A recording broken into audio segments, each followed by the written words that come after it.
Olá, boa noite. O Senado agora está no ar. Servidores públicos dos antigos territórios do Amapá e de Roraima serão incorporados pela União. A proposta foi aprovada pelo plenário. Os senadores também votaram uma medida provisória que provocou polêmica enquanto tramitou. Depois de muita negociação, o acordo chegou. Votar o regime diferenciado de contratações só para obras em presídios, como prevê o texto original da medida provisória 630. O RDC foi criado para acelerar a contratação de obras da Copa e das Olimpíadas. Com a MP, foi estendido para os presídios, mas o parecer da relatora, senadora Gleice Hoffmann, ia além. Ampliava o regime para todos os contratos da administração pública, a contragosto de parte da base aliada e da oposição. No RDC o governo perdeu. O governo queria expandir o RDC para tudo, para estado, município, para qualquer tipo de obra. Nós resistimos e foi feito um acordo. A relatora aceitou a sugestão da senadora Cátia Abreu, deixar o debate do RDC para o projeto de reforma da Lei de Licitações, que terá a tramitação acelerada. Fizemos questão absoluta de preparar um projeto que tivesse, que não unanimidade, mas uma convergência da grande maioria dos senadores dessa casa. O RDC para presídios foi aprovado. Como foi modificada, a medida provisória volta à Câmara e tem que ser votada até 2 de junho para não perder a validade. Não vejo como uma derrota da base do governo, porque nós aprovamos por unanimidade a MP que foi enviada pelo Poder Executivo. Por unanimidade, o plenário também aprovou nos 2 turnos a proposta de emenda à Constituição número 11.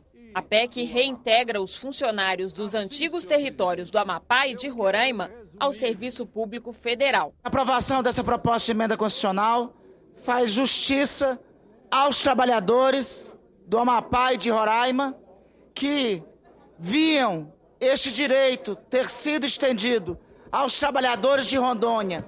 O texto precisa ser promulgado pelo Congresso para fazer parte da Constituição. Esta é uma longa luta, senhor presidente, que tem mais de 10 anos. Nós estamos corrigindo uma grande injustiça. O plenário também aprovou a reserva a negros e pardos de 20% das vagas nos concursos públicos. As cotas vão funcionar durante 10 anos. Para virar lei, a proposta precisa apenas da sanção da presidente Dilma Rousseff. Foi aprovada ainda a proposta que muda a Constituição para equiparar a Defensoria Pública às carreiras de Estado, como juízes e promotores de justiça. No primeiro depoimento da CPI da Petrobras no Senado, os parlamentares ouviram Sérgio Gabrielli. Ele presidia a empresa na época em que a refinaria de Passadina foi comprada. Em uma reunião marcada pela ausência dos oposicionistas, Sérgio Gabrielli explicou que a compra de Passadina atendeu a interesses da Petrobras. Em 2006, a empresa comprava refinarias para processar o petróleo pesado produzido no Brasil. Passadina tinha boa capacidade de refino e localização próxima ao Golfo do México. Ele explicou que a Petrobras comprou 50% da refinaria por 360 milhões de dólares e entrou em uma disputa arbitral com a dona da outra metade, a empresa belga Astra, que queria vender a parte dela por $1 bilhão. O árbitro decidiu pelo valor de 554 milhões. Ao todo, o negócio custou $1 bilhão e 240 milhões porque incluiu custos do processo e investimentos na refinaria. É um negócio que muda. Ele era bom no momento em que foi adquirido. A partir de 2008, ele se torna um mau negócio porque ele reflete a mudança que ocorreu no mundo com a crise de 2008 financeira. Ele reflete uma mudança que ocorreu no mercado de petróleo com a descoberta do shale gas nos Estados Unidos, que revolucionariza o mercado de petróleo nos Estados Unidos e torna o petróleo leve extremamente disponível. E, portanto, reverte completamente essa vantagem que se tinha no passado. Em que momento, diante das perspectivas de mercado que existem, essa refinaria terá se pagado? Passadina não é um prejuízo afundado, inevitável e irrecuperável para sempre. Não é. Essa é que é a questão. Ela pode ser recuperado esse prejuízo. E é um prejuízo que não foi pago, ele foi reduzido os valores internos à companhia. Vossa Senhoria considera a presidenta Dilma responsável pela compra da refinaria de Passadina? Não considero a presidente responsável pela compra de Passadina. A responsabilidade da compra de Passadina é da diretoria da Petrobras e do Conselho de Administração, porque passou por todos os procedimentos internos da Petrobras. A CPI ouve nesta quinta-feira Nestor Cerveró, ex-diretor da área internacional da Petrobras, e na próxima terça-feira a atual presidente da empresa, Graça Foster.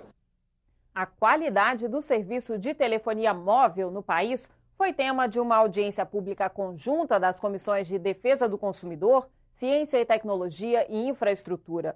Os presidentes da Anatel e das principais companhias telefônicas do país vieram à reunião. Apenas o presidente da Oi não atendeu pessoalmente ao convite dos senadores.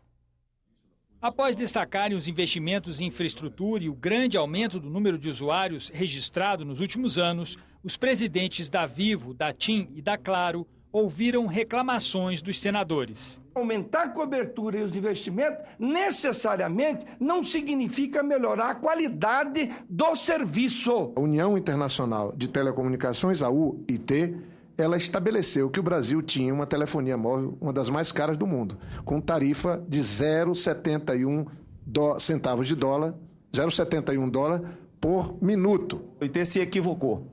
Pura e simplesmente, ela usou dados que não foram corretos e usou dados de 71 centavos de dólar por minuto. Quando, por todas as avaliações de todas as empresas, a gente chega a um valor de 15 centavos de real por minuto. Isso significa 6,5 centavos de dólar. É isso que o brasileiro está pagando por minuto. Desses 6,5 centavos de dólar, aproximadamente 4 estão relacionados à prestação do serviço e 2,5 a impostos. A lentidão em obter autorizações das prefeituras para a instalação de novas antenas foi apontada como um empecilho para a melhoria do serviço. Se não houver antenas em profusão no país, nós temos dificuldades de fazer com que no deslocamento as chamadas permaneçam em pé, digamos assim. Mas o presidente da Anatel disse que não basta aumentar a cobertura por antenas. Nós estamos ainda com bastante dificuldade na transmissão de dados. Não basta só antena, nós temos que investir em infraestrutura de longa distância, os backbones, as grandes infraestrutura de rede. Na segunda parte da audiência pública, o jornalista Leão Serva fez uma série de denúncias. Segundo ele, as companhias de telefonia móvel cobram por serviços não prestados e vendem pacotes ilimitados que têm limites. O usuário de telefonia celular que resolve ligar para o seu ombudsman, que é a Anatel, ele tem um muro de Berlim entre ele e uma muralha intransponível. O presidente da Anatel disse que as dificuldades no atendimento se devem a mudanças no contrato de terceirização do call center da agência e que a situação já está se normalizando. Além dos investimentos, o governo precisa fazer a parte dele. Precisa realmente cobrar e exigir das empresas. É um setor extremamente produtivo e eu imagino que lucrativo também, mas ainda o cidadão brasileiro, o consumidor, tem sido penalizado. E como tem pago? Tem pago muito caro e recebido um serviço de qualidade muito ruim. A empresa que pagar cursos de capacitação para os empregados poderá ter desconto no imposto de renda. É o que a Comissão de Educação aprovou hoje. De acordo com o projeto, matrículas, mensalidades e materiais poderão ser abatidos no imposto de renda da pessoa jurídica. A proposta segue agora para análise da Comissão de Assuntos Econômicos. A Comissão Mista de Mudanças Climáticas debateu o Plano de Agricultura de Baixo Carbono. O Plano ABC faz parte das metas voluntárias do Brasil para diminuir as emissões dos gases de efeito estufa até 2020. De acordo com a ONU, o Brasil é o país com maior potencial de área agrícola no mundo. Segundo a Organização das Nações Unidas para a Agricultura e Alimentação, a produção global de alimentos precisa crescer 70% até 2050 em relação ao ano de 2009. Até lá, a população mundial deve atingir os 9 bilhões de habitantes.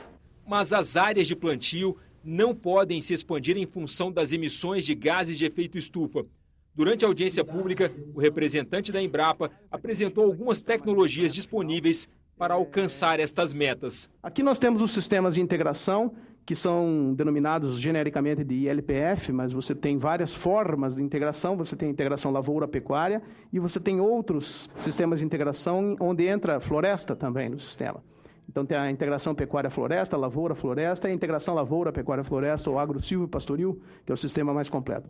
Segundo Nelson Ananias, da Confederação Nacional da Agricultura, o Brasil aumentou a produção agrícola em 273% e expandiu sua área plantada em 35% desde o final dos anos 1970. O que a gente quer mostrar com isso? Que se eu produzisse a mesma coisa que eu produzi em 1976, 77, hoje eu precisaria de mais de 70 milhões de hectares para produzir a mesma coisa que nós produzimos hoje. Então, esse crescimento da produtividade nos criou, entre aspas, uma poupança agrícola de cerca de 70 milhões de hectares.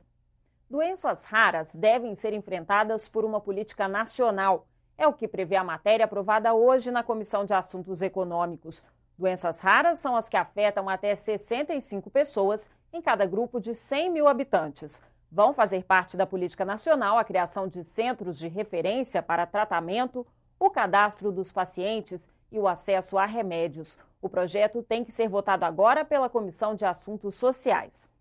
A Comissão de Justiça e Cidadania debateu o artigo da Lei de Drogas que considera crime a posse de entorpecentes, mesmo que para uso pessoal. Uma mudança no texto tramita no Senado.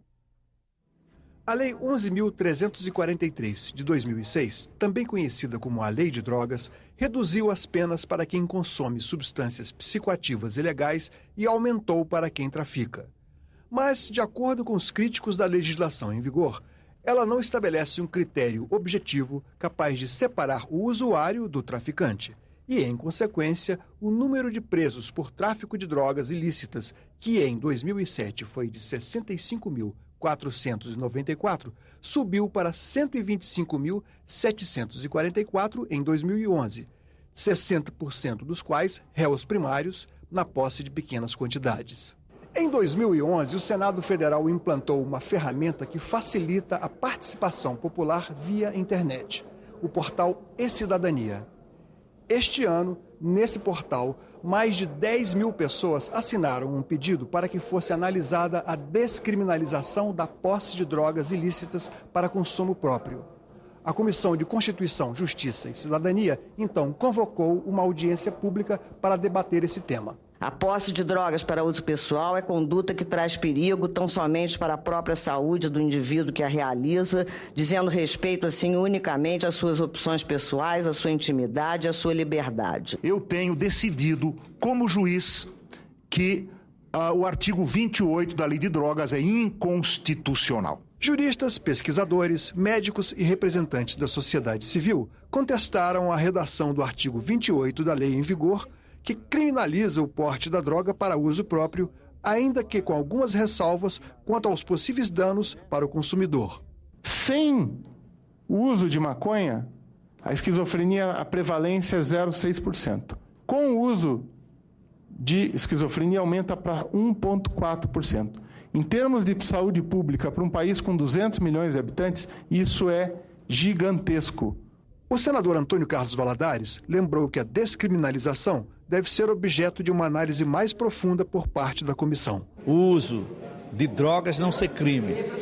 Acho que atualmente não é fácil você chegar na Comissão de Justiça e de repente você aprovar um dispositivo desta natureza.